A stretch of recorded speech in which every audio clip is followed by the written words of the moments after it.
Monday, we got to sit down and watch a long pay-per-view.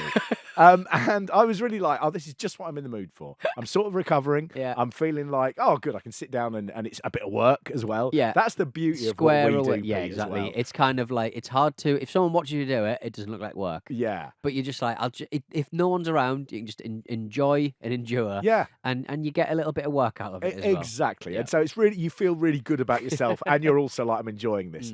We're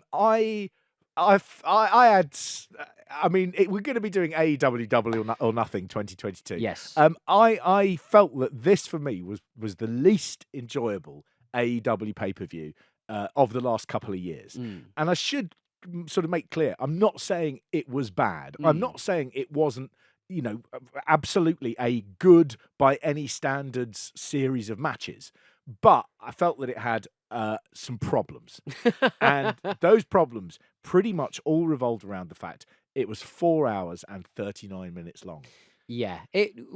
I always think with this show, we're in a situation where we should be loving more wrestling. Yeah. But we're people who have jobs. And I think that reflects our listenership. It reflects other people who are in our position, lapsed fans who are coming into it and stuff. And as you said before the show, how are you going to get new people in? How? If you're presenting something that's 5 hours long. I do feel that if any wrestling company could put on a 4.5 hour show and it work, it would be AEW. Yeah. And I should make it really clear, I didn't think it was a thing where you go, you don't have enough wrestlers. Oh, you have enough wrestlers. Do you know how many wrestlers appeared on this show, either in the ring or at ringside? Right. 59. 59. Now, That's too many wrestlers. I worked that out. That is 5 entire football teams plus 4 mascots, right? Yeah. You could have had 2 90-minute football matches, and then you'd have had enough people left over for 5 singles wrestling matches and a tag team, right? Now, it probably would have been shorter that way as well. But what I feel about it is wrestling booking it's a problem that's coming from the top. And wrestling booking, it's not just about going, here are the greatest stars and here are them working at their physical peak. It's about how you treat an audience. And oddly, if you did a show that was much too short, people would say, I feel like, you haven't done the right thing here. You've mismanaged the time. A show going long is just as severe a mismanagement of the time. There were numerous occasions within this where I thought main event must be coming up next. Yeah. And at one point we were barely halfway through. Well, I think when we are talking about, we have been able to compare and contrast 2 nights of a pay-per-view, and obviously 2 nights is an indulgence too far. Obviously it is on the WWE side. But there are so many bits of downtime. Yeah. Advertorials, kind of like bits and bobs, storyline that you can kind of like check your phone, have a cup of tea, have a beer or whatever. But with this, it is just pure wrestling. It really There's is. very little exposition. It's a funny one with AEW. They don't have a sort of pre-show titles where they go, this is how we got to where we are. And they sporadically put in, and this is the story of this match. But they do it with really oddly. So you'll get, I think the main event had a short one, and then you get a short one with something else. There was no video for MJF versus Wardlow, which was one of the matches that had the biggest, longest backstory. Yeah. And I found myself a lot of the time just sort of going, there's a lot of stuff that you would have to have watched AEW and been a fan for it to make sense. Yeah. You will have no idea why, for example, Julia Hart came out in the 6-man match and blew black ink into the face of Pac. I had to have a look at it and sort of go, right, well, I seem to remember her being debased by a rapper in the last AEW. Yes. And she was a cheerleader at that point. So I had to sort right. of go and Google what had happened there. Yeah. And now okay. You're right. Yeah. Now she's bad girl. I felt there's a funny thing, which is AEW is not a friend to the casual fan. And AEW needs to get people who are slightly interested in wrestling to watch what they do because their product is excellent. I, as someone who watches AEW and reads about it pretty much continuously, there were numerous occasions where I was like, oh Christ, this seems like, okay, yes, that's that thing. Okay, that's what it is. And I found it just non-stop, even when you've got the non-stop ring action, then there's non-stop storyline happening all the time. And after a while, you just go, the whole idea of a pay-per-view doesn't make you watch it and go, I can't wait to see what happens next. Because, you're not going to say, I'm going to tune in tomorrow, because it's already tomorrow. Yeah. You're in tomorrow because it's been so long. And you know what? You've got work due. And I really do feel that it's a something they need to get under control is their thing of going, bigger is better. We can give you 18 matches with the best in the world, and it will just be non-stop. And after a while, you go, I feel like I'm in Guantanamo Bay. And there's prisoners paraded in front of me. Absolutely. And the whole thing is too much. The closest I can say is it's like going to like the Brit Awards. You're sort of like, oh, the Brit Awards is going to be really great. Look at all these. Stormzy's on, and so's Adele. Yeah. And you get Harry Styles. And when you get there, there's a load of people doing stuff about, we're raising money for Royal Variety. And let's watch a video about what the Royal Variety do. Yeah. And then there's a community choir, and then someone will come up and they'll go, so community choirs are really taking off in 2022. And they go, yes, they are. Let's see a clip of them from around the world. And they're here tonight. Right, now everybody's going to have some chicken. All right, eat your chicken. And it's just, there's so much that you go, I wish I was at home. I wish I was at home. And there were parts in this where there were bits where I went to get a cup of tea and I came back and I had to rewind it because so much had happened. And I did find that absolutely exhausting. It's a funny thing for me, which is I grew up watching a lot of WWE. And in WWE, WWF back then, you were very, very unlikely to have more than a couple of 4-star matches a year. Yeah. AEW routinely will have 3, 4, 5 4-star and above matches per pay-per-view. Yeah. The problem with that is those matches are so good that when you're watching ones which are perfectly good, your 3.5-star matches, you just are going, why have you got this filler in here? It's like putting a tall wrestler against a slightly shorter wrestler. Yeah. Isn't it? And the other thing, Pete, on that, about the length, wrestling booking is about ebbs and flows. So when you put a card together, you sort of go, we have a comedy match, we have a technical match. And this is very basic. Obviously people aren't doing exactly like this, but there is that sense of going ebb and flow. You give people something different so that it doesn't become repetitive. Well, on this, they just go, we're going to give you great matches, back to back to back to back to back. And the problem with that is by the time you get to the 4th great match, which might not have been as good as the 2nd great match, you're then going, enough of this already. Stop it. Stop Just it. stop it. Stop the bad matches. It's heartbreaking.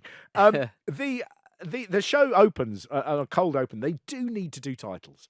I think it feels too. They've clearly got an After Effects Creative Cloud, set up. I've Get the titles in there. I think they sort of Get go. Marky Mark on there. The hype stuff is they sort of go, doing a repeated bit. Yeah, do it over 3 days. I think they see the hype packages as being something that hype you to buy the pay-per-view. Yeah. And if you've bought the pay-per-view, well, you don't need the hype. No, I bought that hype. Give me the hype. I Give like me the candy. hype. Give me the candy. Give me that. I don't need the Simon Pegg kind of fake Jack Sparrow kind of impressions. I don't need that from WrestleMania. But give us a bit of hype. Give us a bit of razzle dazzle. Absolutely that. That said, there were plenty of times during this pay-per-view I was like, oh, it's good, doing it? Oh, like, it it's is. good. There were parts where you go, that's razzle dazzle, and I paid for that razzle dazzle. And it's the heartbreaking thing about it is this is objectively brilliant. Yeah. It's objectively a good show, and it's absolutely the pinnacle of what wrestling in 2022 is about. Yeah. It's just that it's exhausting.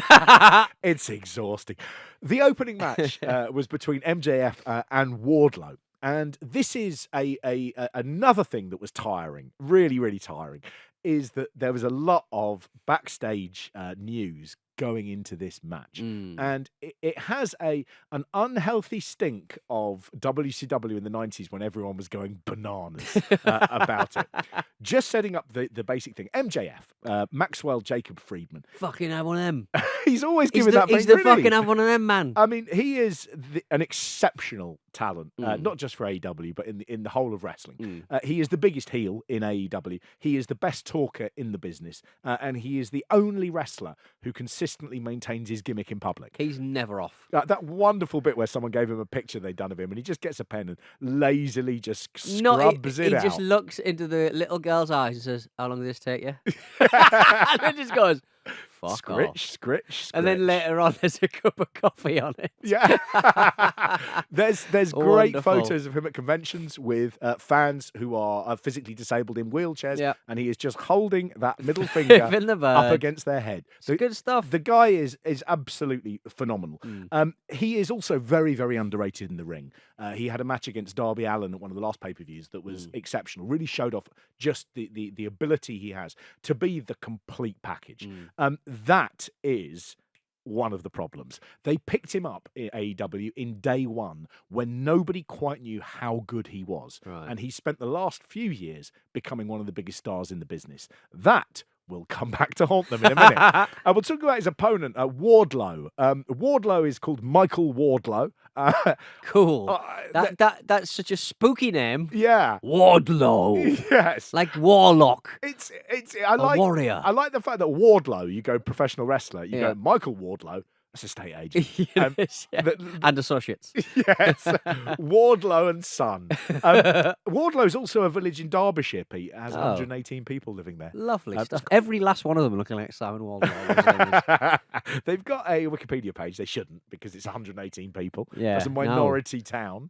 We don't have a Wikipedia. No, absolutely. Let's get a Wikipedia. We have 10 times more Patreons Yeah. than Wardlow has people living there, right? I did note on their Wikipedia, which is long, much longer than it should be. In 1815, near Wardlow, the last man to be gibbeted in Derbyshire was displayed. Now, gibbeted, is that hung, drawn and quartered but worse? Or is it just put in a thing and gibbet? I don't really know. It's hung in chains in a sort of cage outside the village. Oh, to get picked at. Yeah, and then Right. you die slowly, Yeah, okay. I think. It's a key gibbeting in It's a British key history. gibbeting, right? Because there was a poem written by William Newton which imagined the anguish of the gibbeted man's father outside Wardlow of having to look at his son in that cage. I'd move away. And there's 118 people there. Back then, there must have been like 12. Yeah, I mean, that guy's clearly a pariah. He's probably not. He probably wouldn't want to hang around, to be honest. Are you the son of the? Wouldn't it be terrible to be in the gibbet on day 2 and your mum and dad have basically got the rental van in, and you're like, where are you going? And they're going, well, we've been thinking about it We for all a know while, how this actually." ends, son. The actual poem itself was so gruesome that basically it was Too hot given for a lot telly. of the credit for the abolition of gibbeting. Oh, really? It was so. Yeah, Wow. it incredible. starts, "Art thou, my son, suspended here on high? Ah, what a sight to meet a father's eye, to see what most I prized, what most I loved, what most I cherished, and what most approved, hang in mid-air to feast the nauseous worm, and waving horrid in the midnight storm." That's all right. Oh, change the laws. I'm going to write a poem about fucking Funko Pops. Funko Pops, vinyl monstrosities. Oh, boxed you've up set for yourself your up for it. delectation. I was about to say, with monstrosity, you really set yourself a challenge there. Is vivosity a word? I don't even know what it could mean. It's poets, isn't it? They make it They up. just make it They up. Make it up. I would like to go to a town where they've gibbeted all the Funko Pops. It's a horrible, smelly vinyl town. Ugh. It was not until 1937 that piped water came to Wardlow. Okay, good. Like Probably that. all the gibbeted Wardlow bodies floating facts. around. Yeah. I'd like to see a wrestling magazine do facts about Wardlow, and it'd be a big picture of Wardlow, but then loads of facts about the village of Wardlow. The storyline that they're doing has been one that's run in wrestling for years, which is the bodyguard stroke manservant turns on their ungrateful, more famous man captor. Right. Most famously, of course, is the storyline between Virgil turning on the $1 Million Man, which built up to SummerSlam 1991. Wardlow had come in as MJF's bodyguard in 2019. He has been teasing a big face turn since earlier this year. Yeah. And sensing this, MJF has been sort of trying to clamp him down. They have gone through a long period of storyline where MJF has been setting sort of hurdles, like the labours of Hercules, that Wardlow has to meet before he'll take him on in a match. Right. And the match itself is basically for Wardlow's freedom. If Wardlow wins this match that he finally gets to, then he will be freed from his bodyguard contract and he will be part of AEW. I mean, how does the in kayfabe, like how does it work that Khan suddenly has another wrestler he's got to pay. Oh, yeah. It's like, right, you're my Yeah. bodyguard, but what? So I've got to sell him to you? Or Yeah. do I kind of I like, don't do want this guy, I MJF. don't- Damn, you shouldn't have said this was happening. I Yeah. didn't want him. Well, the His important- name's Simon Wardlow. His fucking name is. It sounds like an accountant. The important thing is, I mean, this would not be the hardest contract negotiation meeting that Tony Khan will have with MJF this year. this week, yeah. Let's make that clear. The days out, there were some very serious issues. So it started off pretty much at the point where the WWE, a source within WWE, had talked about how much they would like to sign MJF when his contract is up. This is so football. This is so kind of like secret release clause Really kind of is. bollocks, isn't it? And the big key to all of this has really become because of Cody Rhodes. Cody Rhodes, people have seen, he's gone from AEW to WWE. He's the first big name to jump. And what people have seen in AEW is that Cody Rhodes is being pushed as a huge, huge main eventer. Yeah. He is also making, presumably, more money than he was previously. So MJF is looking at this and going, that's interesting. Part of the reason he's doing that is because he signed a contract in day one. That was a very much a day one contract, a 40 to 50 grand a year contract. Now, since then, he's become one of the biggest needle movers for them in terms of audience, and he's become a legitimate main eventer. Yeah. His contract has been reviewed, and he has been paid a lot more over the last couple of years. But he's still not being paid as much as a lot of people on the roster who don't move the needle. And also, like, these days, it's not as if you don't know your worth, because you can quantify yourself just with like social media and stuff like that. You have access to your own data, and your agent has access to that data as well. And you just know. You read the Wrestling Observer, and the Wrestling Observer will give you breakdowns of every 15-minute and every segment that appears. You can see when you are doing the numbers. But there are people that they've bought in, like Christian, like Mark Henry, and like Malachi Black, who were bought in at a moment where everything was much, much bigger than it had been at the start, and they are being paid considerably more than MJF. Right. Now, he had got to a point where he had said, yes, I've had this modest rise in everything, but I want to have a conversation about my contract before it expires, which I believe is in 18 months' time. What then happened was, obviously, what started off as being something which was public knowledge became a big private issue. So the first real sign that something was wrong was MJF was he didn't turn up at a meet and greet session before Double or Nothing, and he was spotted by a fan just gambling in Vegas. It then turned out, from a very reliable source, this has been confirmed, is that MJF had actually booked a flight out of Vegas to Newark before the pay-per-view. So I saw all of this kind of unfolding a little bit, and there was like a lot of chat about, well, this is just his character. Yes. Not turning up to signings is not really what you want. It's not really This contractually. does seem like it's a classic example of working yourself into a shoot, brother. So this has been a thing where people are going, this is all good character work, but actually now behind the scenes it's become genuinely serious. Yeah. And they're stuck with this thing of going, oh, we sort of made it look like it was a work. Yeah. And now it's not. That is classic WCW, where people aren't sure what's going on. They don't know if he's working. They don't know if he's not. And what it does is create this sense of mistrust. It's mistrust for people in AEW about their bosses as to whether this is an angle, And a mistrust in the product as well from fans. Absolutely. The AEW had basically kept on putting up the promo and the still saying this match is happening, but then they'd take it down and then it would go back up again. And it did seem like it was a bit dodgy. And until the show started, nobody really knew whether MJF would turn up. What happens is he turns up during the buy-in show, the half hour beforehand. He's taken to a room. Nobody from the locker room really sees him. By the time his music starts playing to open the show, he is not even in the gorilla position. And that's why there's a bit of a gap. It takes quite a long time. And but was that them not playing with or MJF playing with that whole thing? This is the horror of wrestling. You don't know. Yeah. And the reality is, yes, everybody's talking about it. We're all talking about it. That's good for MJF. Is it good for AEW? I'd suggest that possibly not. What you can see within this match is that, when he comes out, he is the most hated man in the building. But is it the right heat that you want? Because MJF has always been the most hated man in the building. And at one point, he was playing a character. Now there's a thing where you go, do I hate him because of who he is, if you like? Hate is strong for someone who is negotiating a contract for what they are undoubtedly worth. But it does have that thing of going, when it's the real person who is getting the heat, is that a dangerous thing to be doing? Why did it go first, this match? Well, I suppose it went first because if he didn't turn up, then you aren't going to have so much of a problem with timing. You can change the timing as the show goes on. If you have this as the match before the main event, then there's a chance you might have to add an extra 20 minutes onto the main event. This didn't feel to me like it should have been the opening match at all. It felt like this was should have come in the halfway point because it was a big angle, and it was also not going to be a spectacular piece of wrestling. Yeah. So I felt like there were some odd things about this. But you're right. When they came out, when there was that delay, the fans are genuinely like, "Are we going to see him?" And when he comes out, they boo the fuck out of him. He gets into the ring. The first thing he does is he pretends to be on an airplane. The guy cannot stop working. He is the best.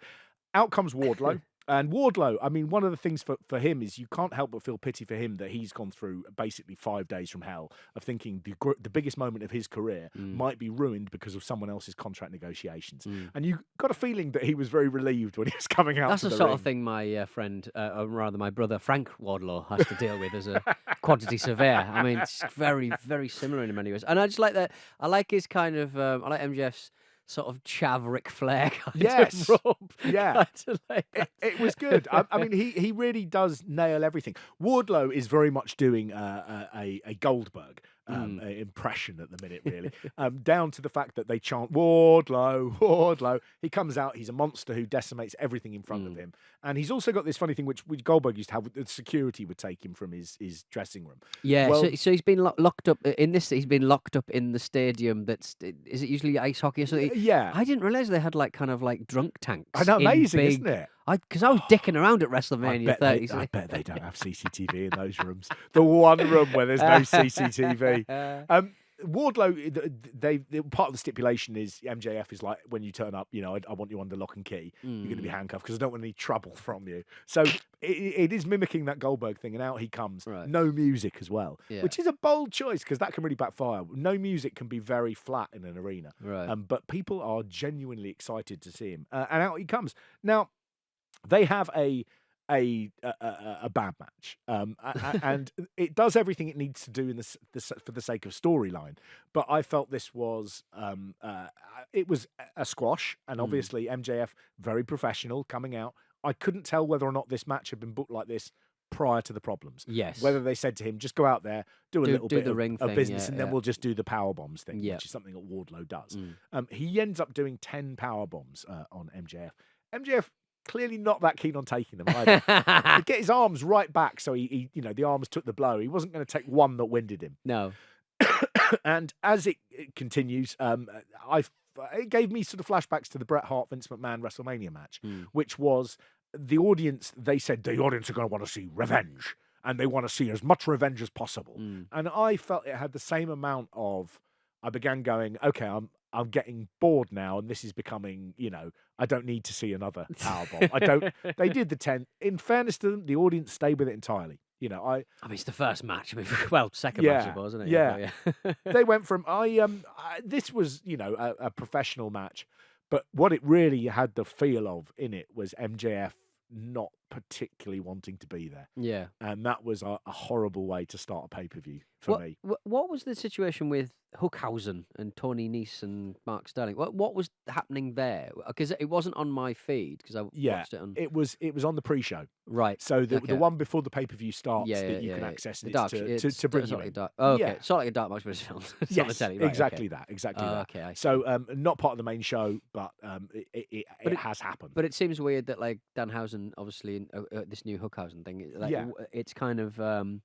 They're using it quite a lot because they've spent such a long time. Him recovering from a leg. Are you seriously telling me you wanted one more match on the pay-per-view? One more match on the pay-per-view. Are you mad? Sneak it in. Are Come on, you mad? Tony. Sneak it in. Man. The second match was the Young Bucks versus the Hardy Boys. Yes. This one got a video explaining it beforehand, which I didn't really need. I felt like, this one wrote itself. But they start off, out come the Bucks. They've got, they do effort. So they've got a little song, which is Viva Las Vegas. Yes. Rechanged to Super Kick Party. You can tell all of the copyrights are falling like dominoes from the Elvis estate, can't you? Absolutely. Oh, my goodness. That was one that was, I was like, like, oh no, they've slightly done different notes. And then I was like, oh, actually no, it's just a exactly bad this- impression. It's bad just a bad impression. singer. It's just a But they have done exactly the right one. We should start stealing Elvis Oh, songs. that is It's the- correct. That is a lot You of ain't people. nothing but bird blood, bleeding all the time.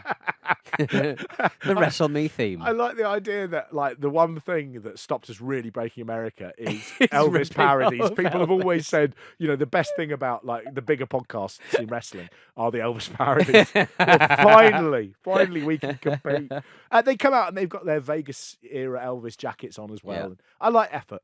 I Yeah. like effort on pay-per-views. I think it goes a long way. I like that they've because we saw them. Did we see them at Ring of Honor? Yes. They came out briefly, didn't they? I thought they were Yeah. going to do something. They fucked off. But like, just kind of very because they've got that vlogging friend. Who's that guy with the Brandon crazy killer? Cutler. Brandon Cutler. Yes, I like yeah. him. I mean, they are very good, and in a funny way, because they are part of the central sort of setup of Yes. AEW. They were part of the original five Mm. who set AEW up. They've slightly been too generous in the way they book themselves, so they never really book themselves as the main event. Yeah. And in exactly the same way as it happened with Kenny Omega in the early days of AEW, he was too generous and he would not push himself and he would lose happily. Yeah. And they're doing the same thing. And I think it's a dangerous path to walk because they are excellent main eventers. And the one thing AEW has is it has too many main events. Too many good wrestlers. Too many big proper main events that actually you can't break through. When we get on a little bit later, we'll talk about the 6-man match between the House of Black and Death Triangle. Yes. And it's a perfect example there where you have 6 people who are all performing so hard to say, one day I should be in the main event. But there is no way. There's such a logjam of main eventers that unless you're there already, there's no chance. And this could be the story of AEW this year. This could be, instead of like, was it the third Summer of Punk or whatever? Like, this could be the story of the roster's too fucking big. And the roster just keeps growing. Absolutely. And the roster is too good. It's very difficult when you don't have people that you kind of go, they're at a level where they're beatable. Everyone is unbeatable. Yeah. What happens in this match is you get the Bucks who have booked themselves to be entirely beatable, even against the Hardys. Now, the Bucks have always been seen as the modern day Hardy Boys. They're not the modern day anything because they have been main eventers now for over a decade. Yeah. They are just the Bucks. And this was very much a dream match throughout the 2010s. It has happened before, and it's happened before when the Hardys were younger.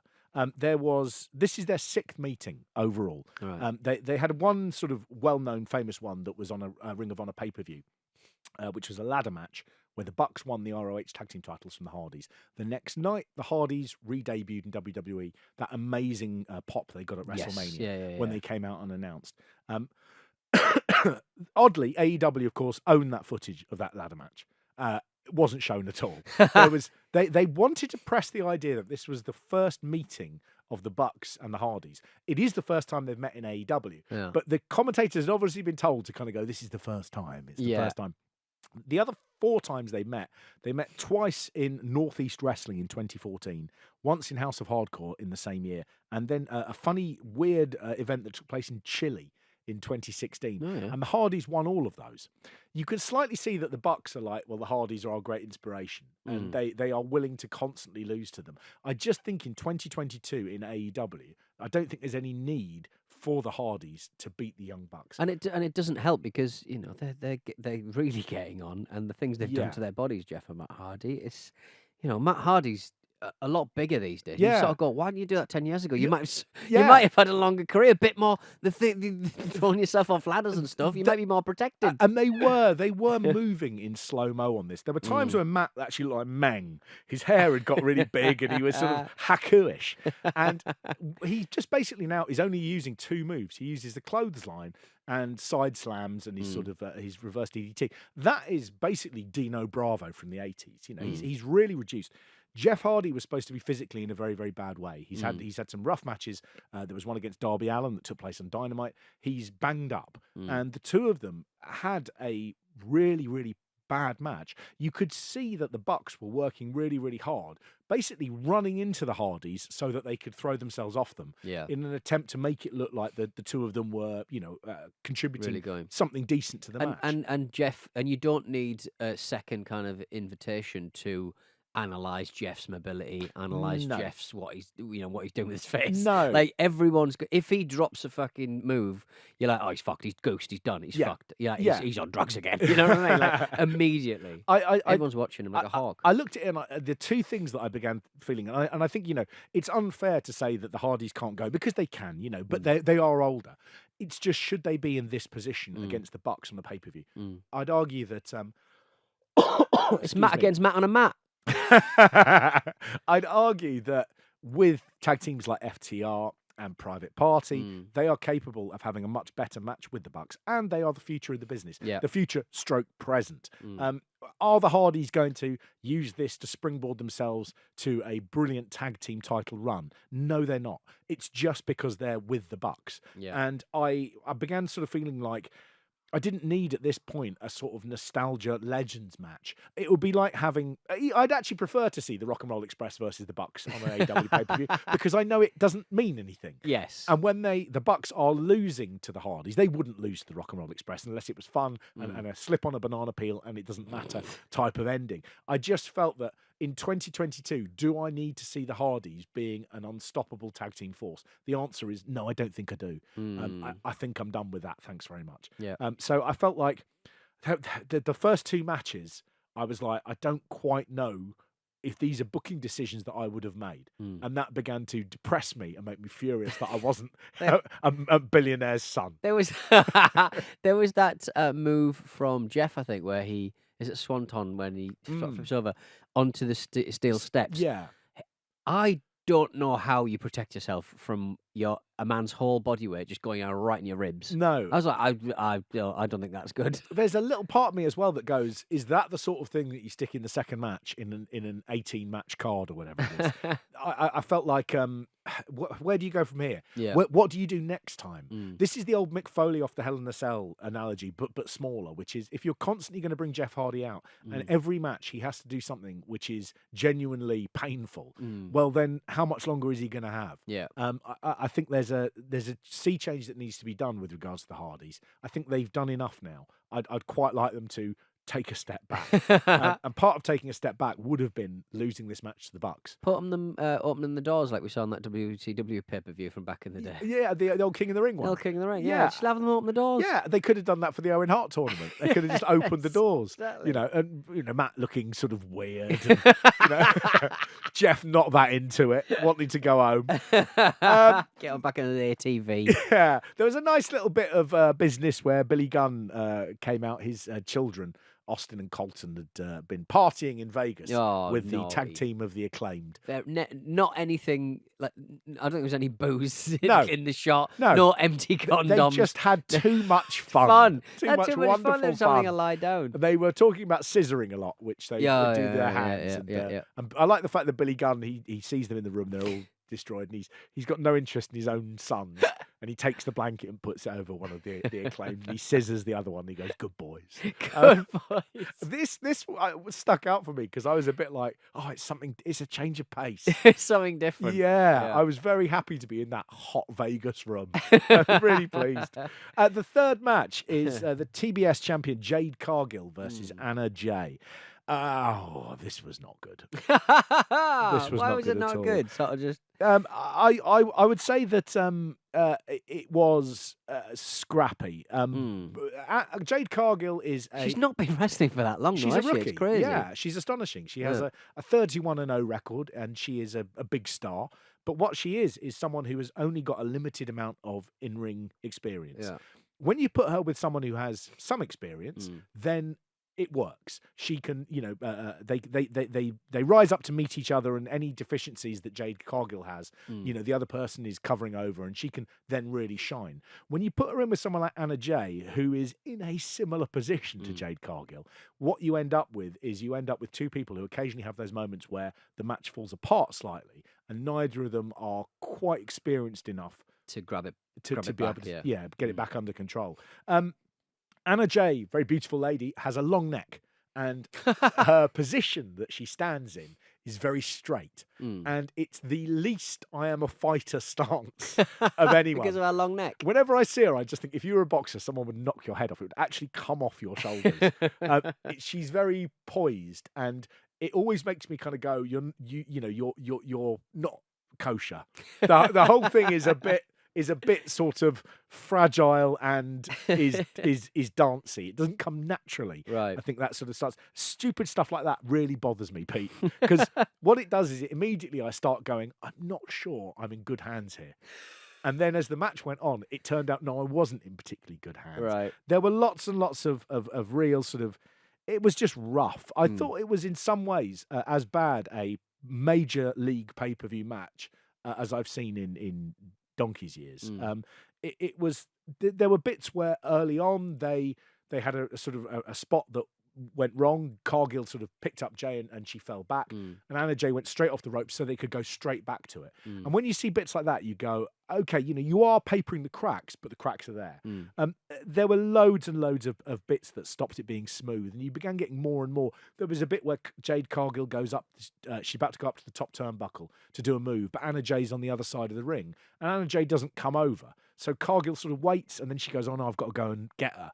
So over she goes and does that. Right, okay. There were some kick-outs that were sort of like, floppy and weak and didn't sort of like add to the drama of the match. It just looked like, oh, I've got to do this now.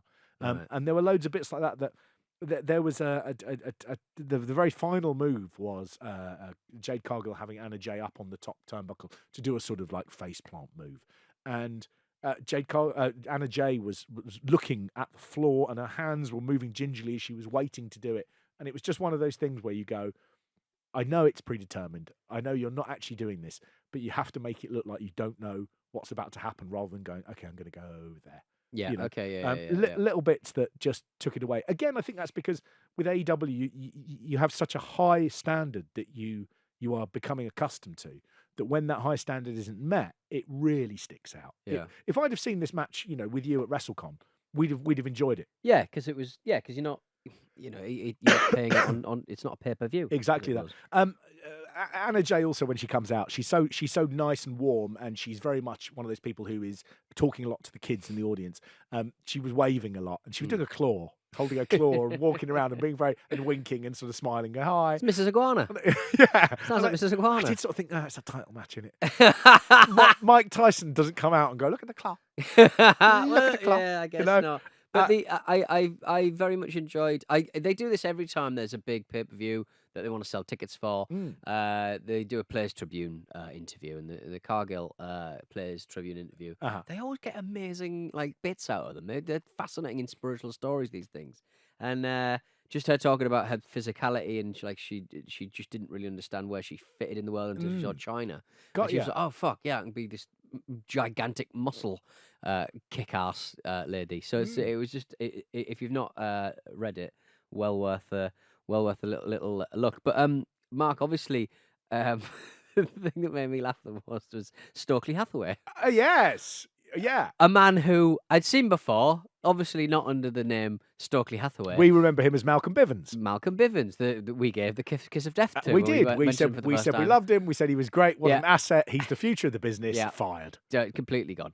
I just like the fact that the commentators live in this bizarre world where they have to pretend that that's always been his name. Yeah. But they have to say his name if you just say, oh, it's Mark. I'm doing a podcast with Mark. I just kept saying Mark. You'd think I'd forgotten your name in a previous conversation. Yeah. But they're just constantly going, it's Stokely Hathaway. I can't believe Stokely Hathaway's here. Yeah. Have you seen Stokely Hathaway? My Yeah. bit about that, Excalibur says, it's Stokely Hathaway. We haven't seen him since 2017. And somebody says, oh, we haven't seen him for 2 years. And Jim Ross goes, I've never seen him.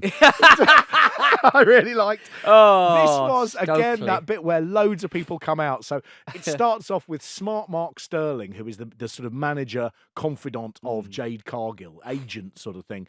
No, solicitor. He's a lawyer. He throws in the crutch and then outruns John Silver, who is a member of the Dark Order, who are a group that Anna Jay is part of. Right, okay. I was up to that. I got that, all that. Okay. And then the commentators started shouting when John Silver came out, it's Johnny Hungy! He's Johnny Hungy! Who's Johnny Hungy? And then Excalibur said, oh, the meat man cometh. And I was like, I don't know what any of this means. Everyone's just, it's John Silver, Johnny Hungy, the meat man.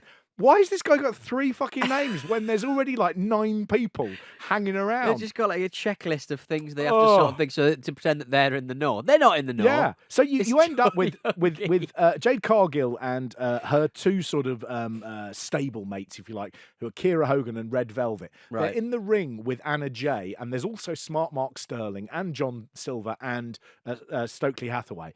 And then down comes Chris Statlander, and they all face off. And then who should come out? But there are too many people. Out comes Athena, the former Ember Moon from NXT, who we got to see wrestle at WrestleCon. Yes. We saw her take on Mia Yim. And out she comes. Good booking for AEW. I think she's a very, very, really talented performer, and she's got a lot of charisma.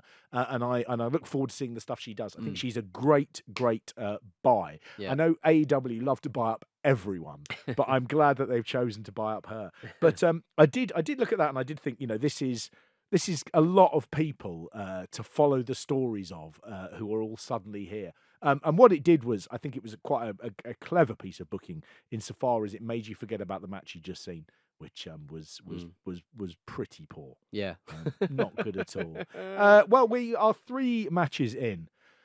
I've coughed about 24 times. I'm very pleased about that. You're not very well. You're a poorly boy. I am a little bit poorly. Yeah. It's really annoying. But I do love the way my voice sounds. Yeah, no, really it's good. keen on it. I do find that when mates who are like radio DJ, they sort of say, "Oh yeah, I'm really quite got a really sexy voice," and they never do. But it does add sexy voice. It does add a little bit of a. I want to sex you down. To see you tonight. I want to sex you down.